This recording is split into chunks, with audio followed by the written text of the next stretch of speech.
Hello and welcome back to Small Talk. We've got a great episode for you ahead as we speak with a father-son duo from Eureka. I'm your host, Katie Mucci. Each week on this show, we highlight the past and present of Division III, with both current and former student athletes joining to talk about their experiences, their favorite on-campus spots, the craziest road trip stories, and more. This week, we've got Ben Carter, a current member of the men's basketball team, and his father, Chris, a former member of the program. We talk about their different experiences, their favorite memories with the squad, the future of Division III, and more. Thanks for joining this week. Now it's time for some small talk.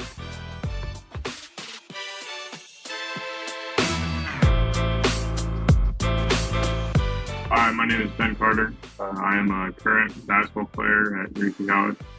Hi, my name is Chris Carter. I'm a former member of the men's basketball team at Eureka College. Thank you two both for joining me today. I'm really excited to chat with you and hear about your experience at Eureka College and maybe some of the quirks of a father-son duo who got to kind of experience the same program, but at different times. So that being said, the first part I want to talk about with you guys is on-campus life. So Ben, I'm going to have you kick off this answer. When you and your teammates or your friends are going to hang out around campus, what are kind of the spots that you guys go, whether that's buildings on campus or like off campus, coffee shops, restaurants? What are kind of the places that you guys go? And then Chris, if you want to follow up with if any of those are the same for when you were there. Yeah, so I'd say the main spot on campus is the Burgoo. It's a place where you can hang out and they serve food there. But a lot of the time we'll just hang out in each other's dorm rooms, play video games and stuff. And then off campus, we'll go to like a nearby town. There's not much in Eureka, but there's a nearby town called Washington that we'll go and we'll eat there often.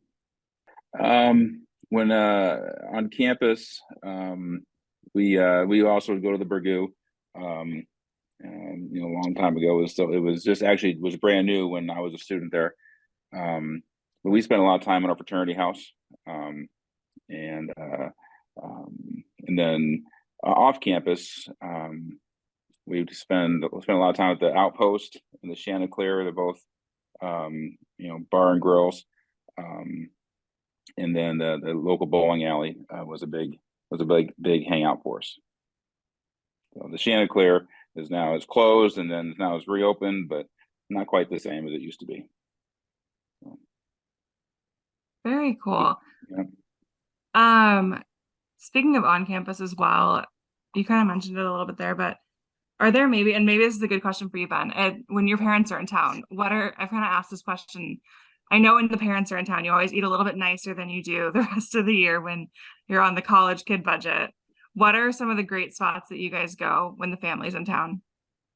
Mainly, it's Michael's. It's an Italian restaurant. It's right down the road.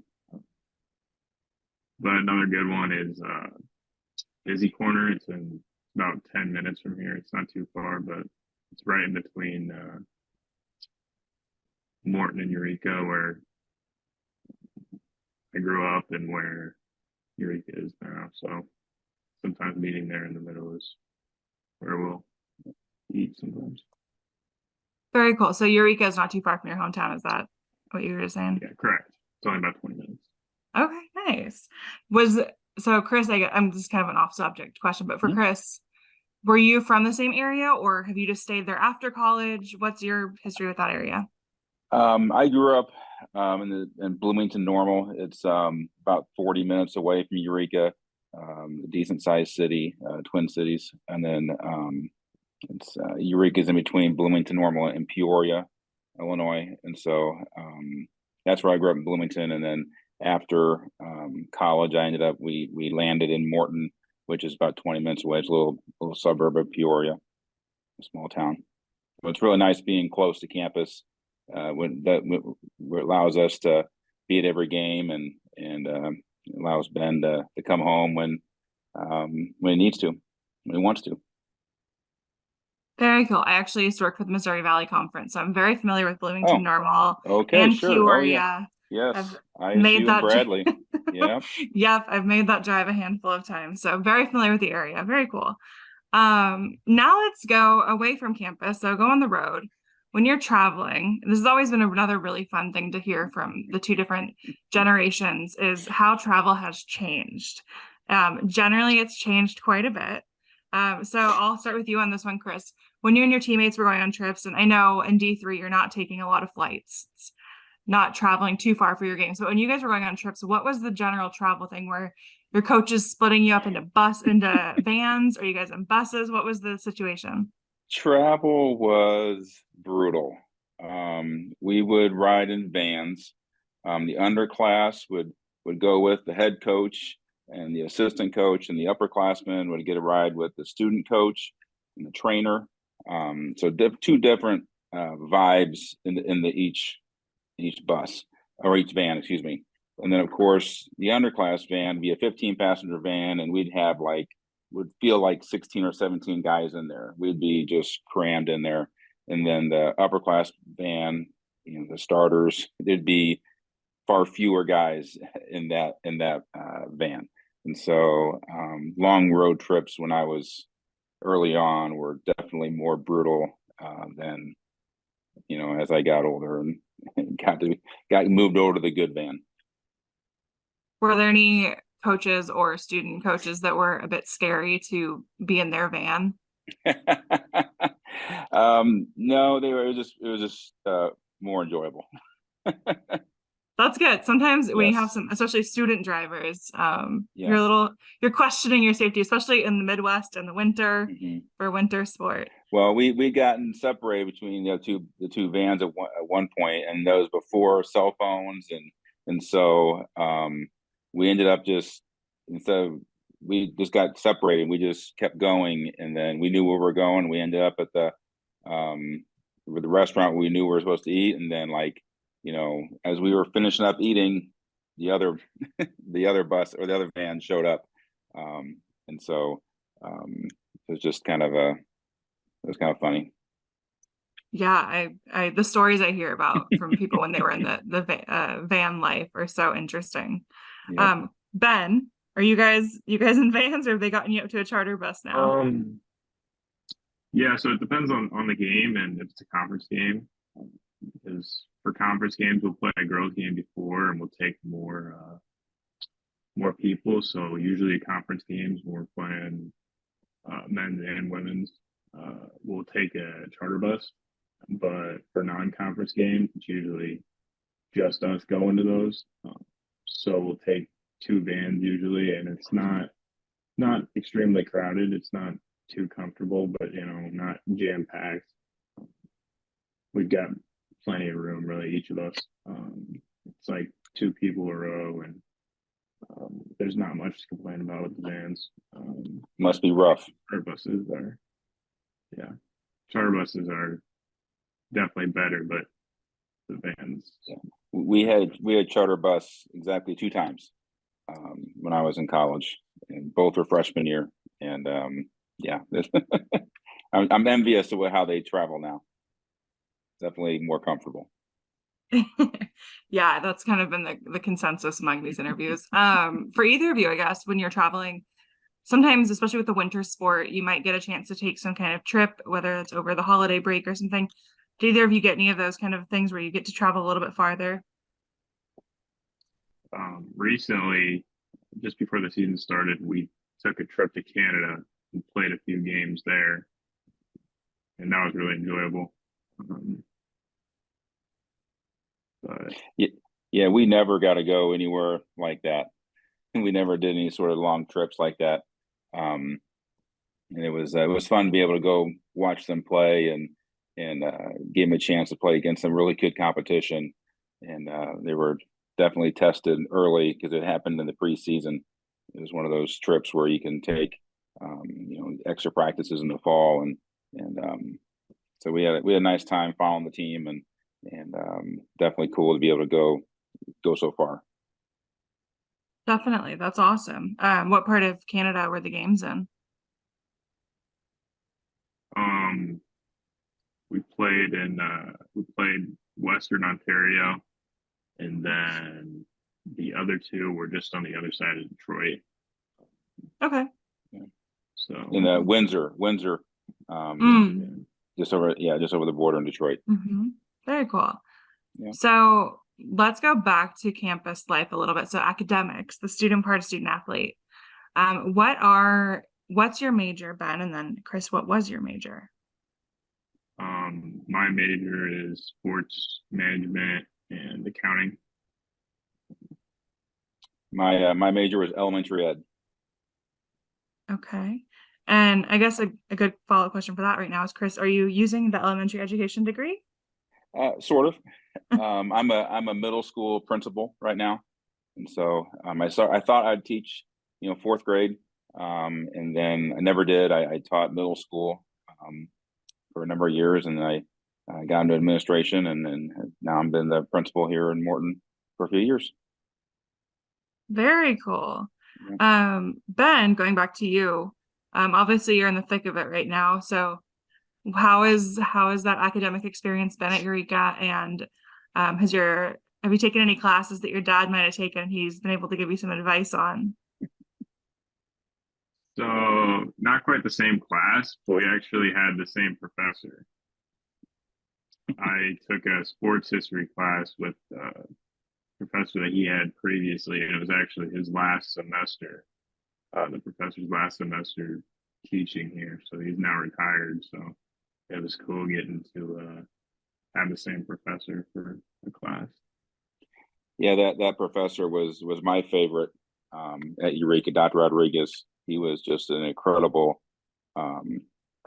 teacher. I mean, he's a teacher who would come into class with nothing and then just would lecture for the hour or whatever, and without any sort of notes. And he was just so engaging and funny, and just was a lot of fun. He made it very enjoyable, and I was just really happy that Ben had a chance to have him, because he was just a tremendous teacher, and super proud that he did, even like he did way better in Dr. Rodriguez classes than I did. So I was even more happy for him, or even happier for him. So but that was it was something that was just so surprising that he'd still be there, and he'd have a chance to have him for a teacher. Yeah, that's really, really cool. It's not very common that you've had the same professor's been there for that long, and get to have a couple generations of Carters get to have the professor. Yeah. Did you have the same sports history class, or was it a different class?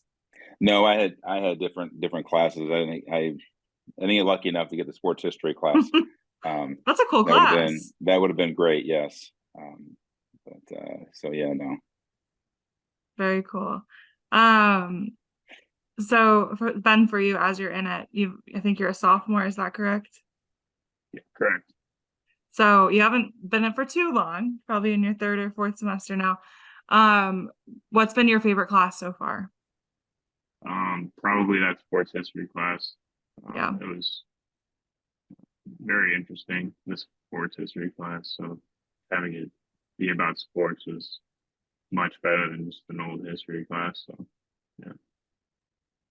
Definitely. And with that, so you said you were a sport management as part of so you're a double major, then I assume sports management and accounting don't go together in one big major. Correct. Yeah. So as being a sport management major, I'm sure that would be a really cool class to take. So understandable there. Do you have, I know you're a sophomore, I shouldn't ask a young kid what their career goals are, but do you have goals set? Those are two pretty big majors. No, not necessarily.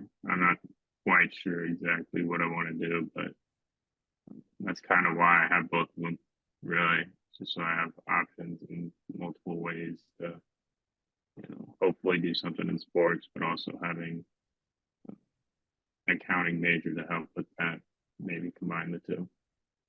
Definitely.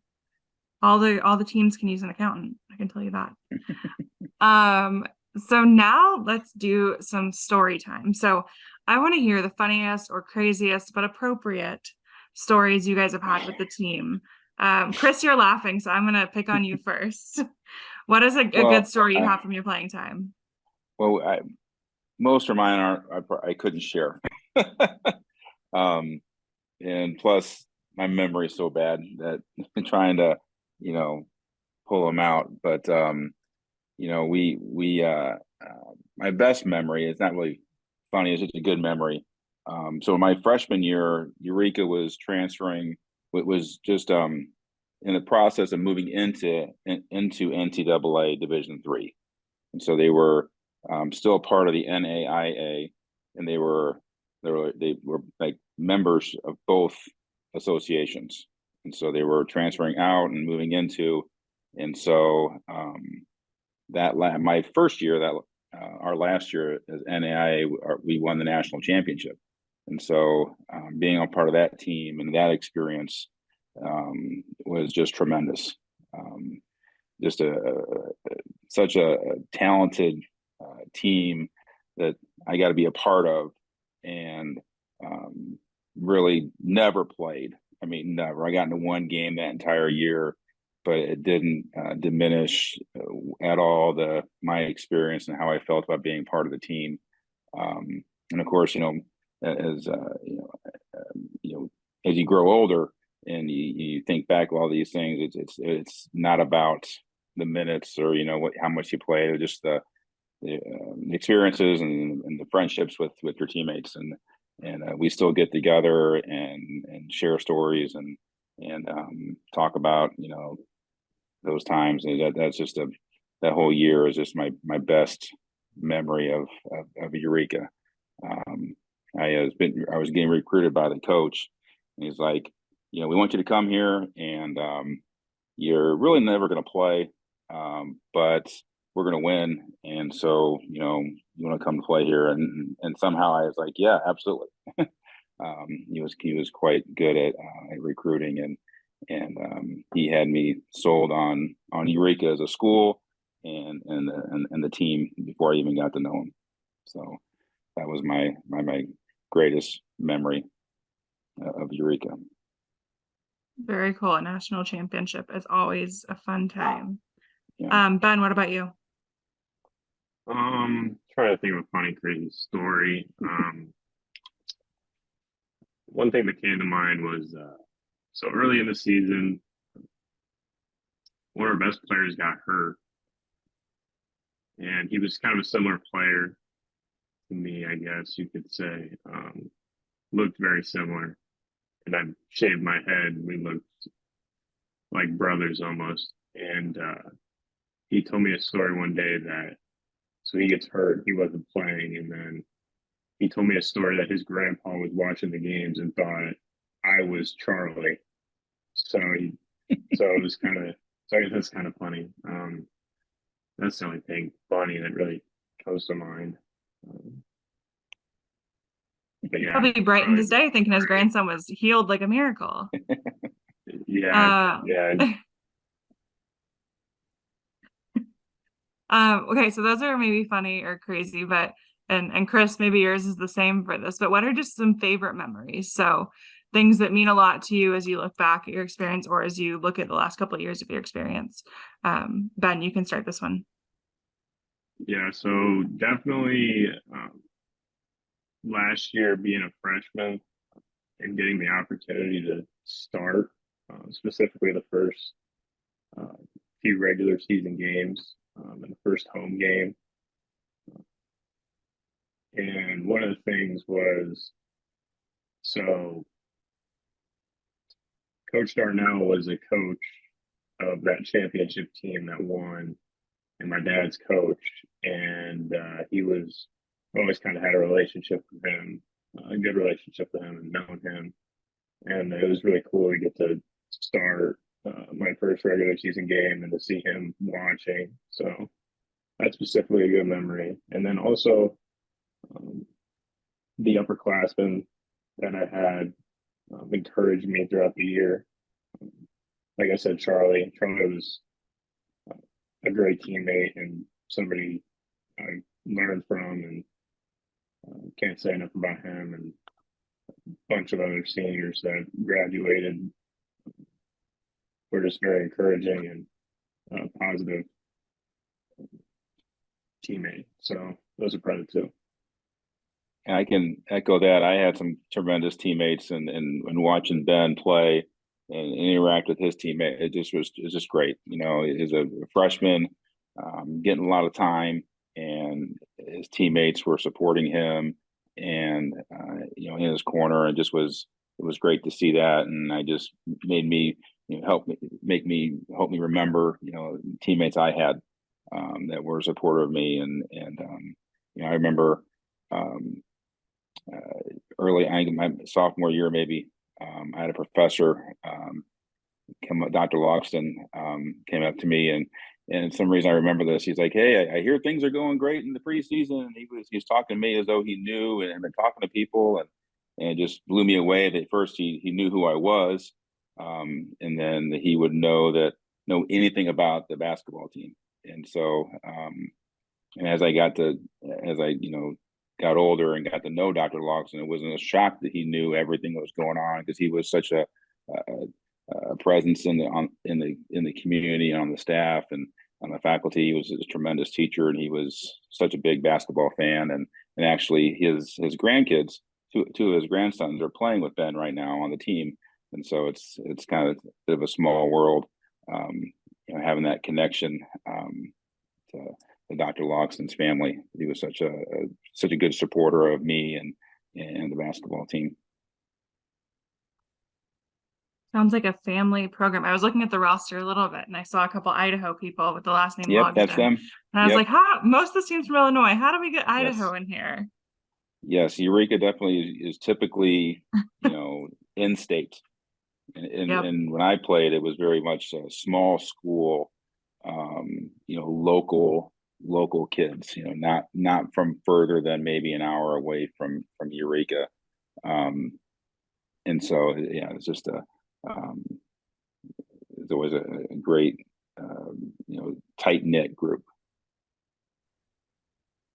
And going off of that a little bit, Ben, when you were picking colleges, was it just basketball that led you there, or was your dad a big factor in that decision? Specifically, I just wanted to play basketball somewhere.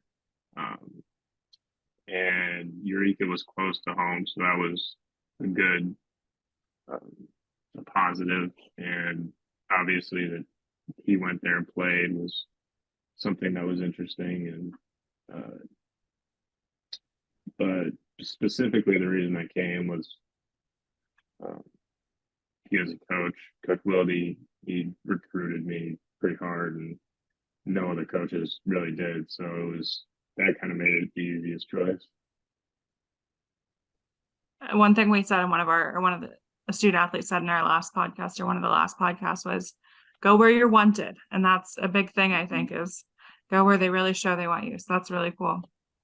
Yeah, that definitely was a factor for me too. You know, when I was in high school, I loved playing basketball. I wasn't sure. I knew I wasn't going to get a scholarship anywhere.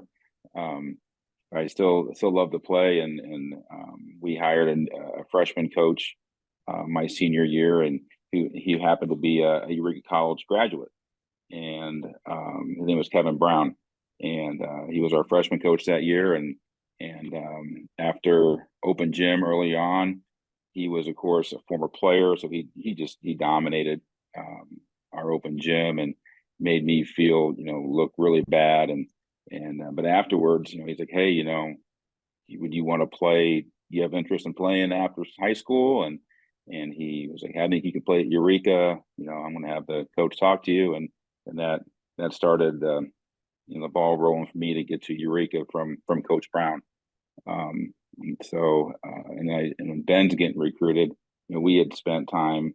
You'd go into the camps at Eureka. We'd go to a game or two every once in a while. So I knew Coach Wildy, and so once Ben starts playing in high school, and you know, then COVID hits, and it's tough to go to see games, and but Eureka was definitely interested in Ben, and it was great, you know, to have somebody who really wanted him. And Coach Wildy was super excited to have him, and we couldn't be happier for Ben. We think he's in a great spot. We, of course, adore Eureka. My wife went there as well, and so we love the small school atmosphere, and I think Coach Wilde and his staff are just tremendous. They do a tremendous job, and I'm very happy for Ben that he selected to go to Eureka. Awesome. So now we're going to start to wrap it up with some more general D3 type questions. So Chris, I know you said you guys were kind of NAI when you started, and then we're transitioning to D3. So maybe an interesting perspective from you, but what does it mean to you to have been a Division III student athlete, and what that experience maybe meant for you in terms of opportunities you had while you were in school and after? Well, I think, if you're playing college athletics, that's incredibly hard. I mean, we're not Division I, but we're still, Ben is still spending all his extra time in the gym, in the classroom, in meetings with his team, in the weight room. It's not just a hobby, even at the Division III level. I mean, you're doing it, and you're not getting all the perks like at a much bigger school would get. And so, if you're playing Division III basketball, you got to really love it and want it, because it's not easy, and you're not getting the scholarship. So you might have to work and still pay part of your way to get through school.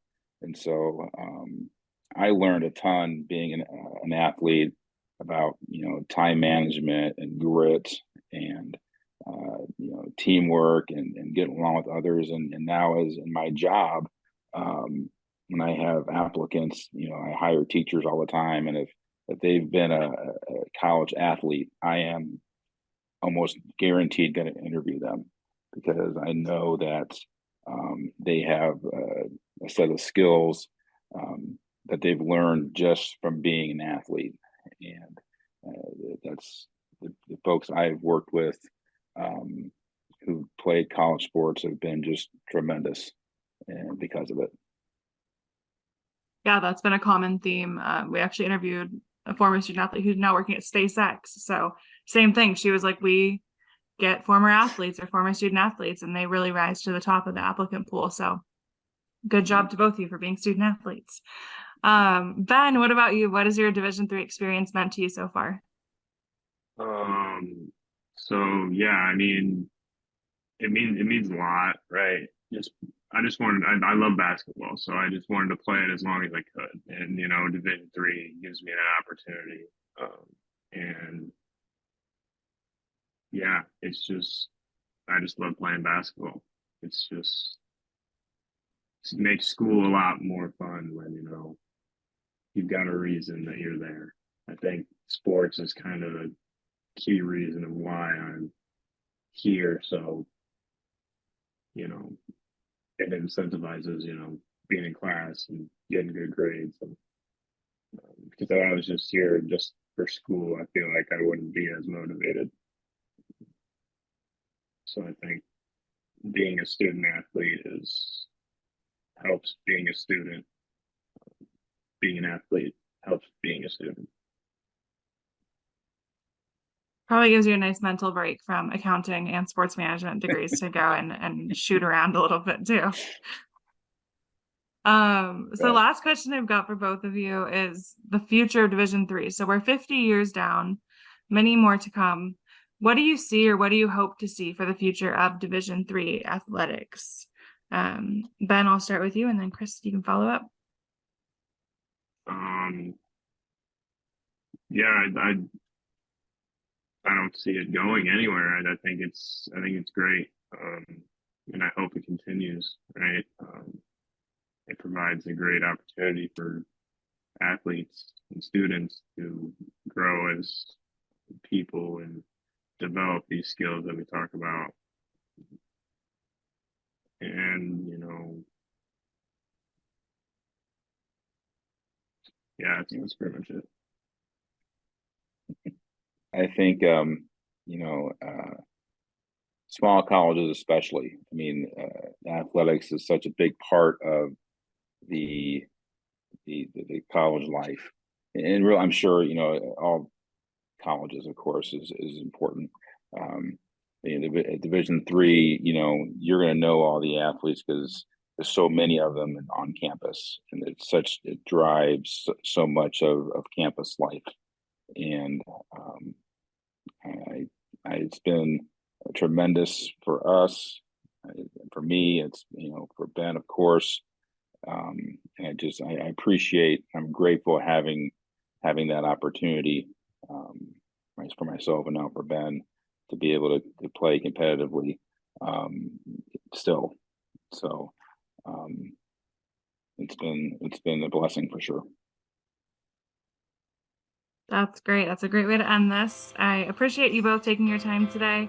I looked at your schedule while we were talking, Ben, so I know you have a game tonight. So I really appreciate you taking your time today to come on here and chat with us and share your experiences. Of course. To everyone listening, thanks for tuning into this episode of Small Talk. We post new episodes every Thursday. To follow along with everything Division III, you can find us on social media at NCAAD3 or NCAADIII. Make sure to join the conversation with us all year long by using the hashtag DIII50. Have a great day, and we'll see you for some more Small Talk next week.